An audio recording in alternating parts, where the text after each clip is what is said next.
Assalamualaikum warahmatullahi wabarakatuh. Kita ke materi selanjutnya terkait arbitrary period masih dalam deret Fourier. Di sini saya ambil dari buku Kreyszig ya, masih dalam buku Kreyszig. Di judulnya Advanced Engineering Mathematics. Jadi ketika arbitrary period itu seperti periode sebarang ya. Jadi kemarin kita belajar terkait pi, min pi sampai pi. Kita akan belajar terkait penggunaan batas baru arbitrary period atau periode sembarang ini pada deret Fourier. Nah ini. Pada bab sebelumnya kita akan belajar deret Fourier itu pada 2pi. Nah, misalnya min pi x sampai pi ya. Kemarin kita sudah ulas itu, sudah lama ya. Ulasnya min pi, x, dan pi.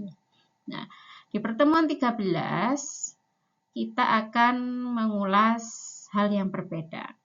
Ya. Kenapa? Karena pada kenyataannya tidak ada sistem atau tidak ada barang-barang yang panjangnya itu tepat pi meter. Ya. Kita tahu pi meter itu 3,14 berapa gitu ya. Nah, jadi ketika kita punya penggaris aja panjangnya 30 cm seperti itu. Terus nanti ada meteran. Meteran itu memiliki panjang yang istilahnya semuanya integer ya, atau bilangannya bulat positif semua. Padahal di awalnya kita belajarnya adalah min pi x dan pi di sini dengan bentuknya yang pada umumnya adalah A0 plus 2 sum an cos nx plus bn sin nx ya. Ada apa ini namanya, sebuah kontribusi dari cos dan sin seperti itu. Maka ketika kita tidak pernah tahu ada sebuah panjang 3,14 atau pi meter ya, tepat pi meter. Nah, ini sudah saya berikan contoh, maka kita perlu mengeneralisasikan deret Fourier tersebut. Cara generalisasinya bagaimana? Caranya adalah kita mengubah periode 2pi ke sembarang periode p yang sama dengan 2L. Maka idenya adalah di sini ketika ada min pi lebih kecil daripada x, lebih kecil daripada pi yang positif, maka akan diganti menjadi min L sampai L. Maka intervalnya pun akan berubah. Karena L biasanya dia memiliki sebuah angka L sama dengan 5 seumpama, atau L sama dengan 10, maka intervalnya akan menjadi min 10 sampai 10 positif atau min 5 sampai 5 positif. Nah, ini nih. Lalu kenapa kita memerlukan variabel baru? Di buku ya, ketika jenengan ada bukunya bisa dicek. Pada buku itu diperkenalkan V-nya itu sekarang sama dengan pi per Lx ya, karena kita akan mengubah interval sembarang menjadi interval standar. Misalnya L sama dengan 5, maka X-nya akan menjadi min 5. Ya. Terus akan menjadi min pi. Dan X sama dengan 5 akan menjadi V sama dengan pi. Jadi min L, L ya, dari standar min L negatif sampai L positif diubah akan menjadi min pi negatif menjadi pi positif. Ini yang disebut scale transformation. Jadi analoginya ketika jenengan itu punya foto ya. Nah, bayangkan ini punya foto aslinya lebarnya 10 cm, tapi kita zoom atau kita scale perbesar 20 cm. Objeknya sama, hanya skalanya yang berubah. Jadi kalau ada gambarnya Mas Dani, itu di 10 cm, tapi kurang besar nih. Jadi kita besarkan saja menjadi 20 cm. Objeknya tetap Mas Dani, nggak mungkin berubah menjadi Mas Yusuf seumpama.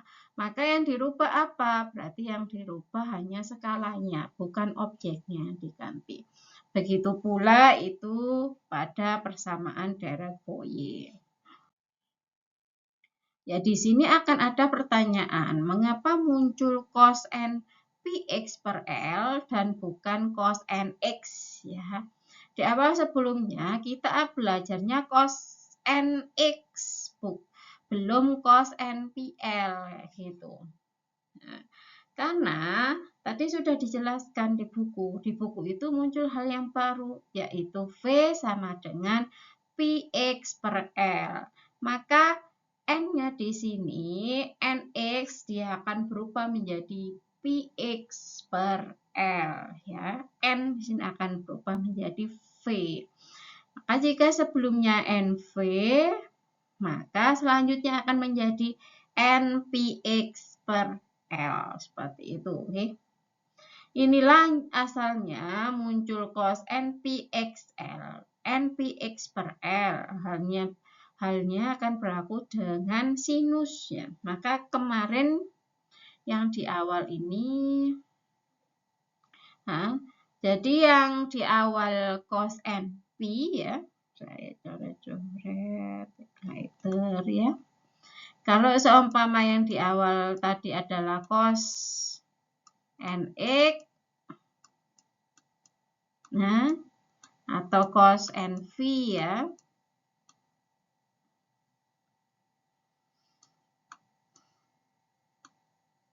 Nv, nah, maka di sini V atau sama dengan, karena Nx ini masih Nx, V-nya akan berubah menjadi Px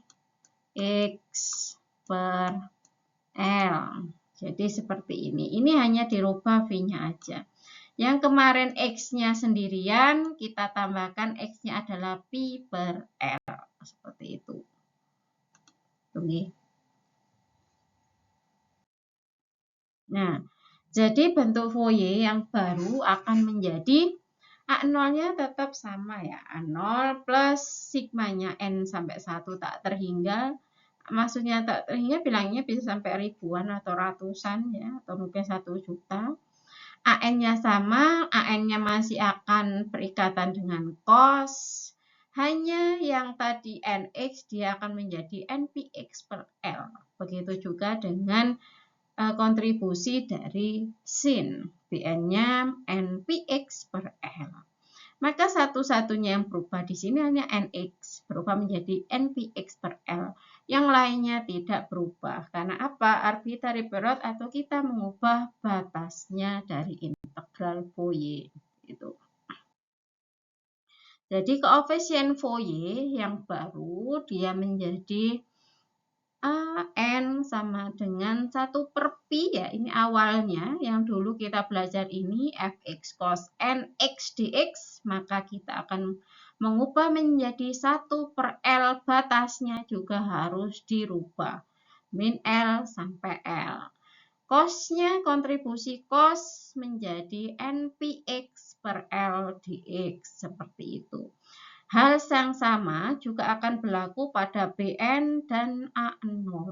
Ya, jadi ketika batasnya berubah, semuanya harus dirubah. Kenapa faktornya 1 per L? Karena panjangnya sekarang tidak 2pi, tapi menjadi 2L. Sehingga konstanta normalisasinya ikut berubah. Itu adalah penjelasan subbab yang baru terkait arbitrary period.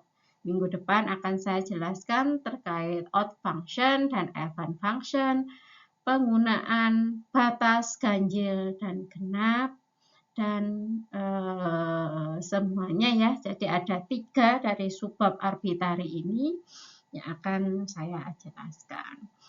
Next, kita akan mencoba cara menghitung arbitrary period yang baru pada subbab ini. Terima kasih.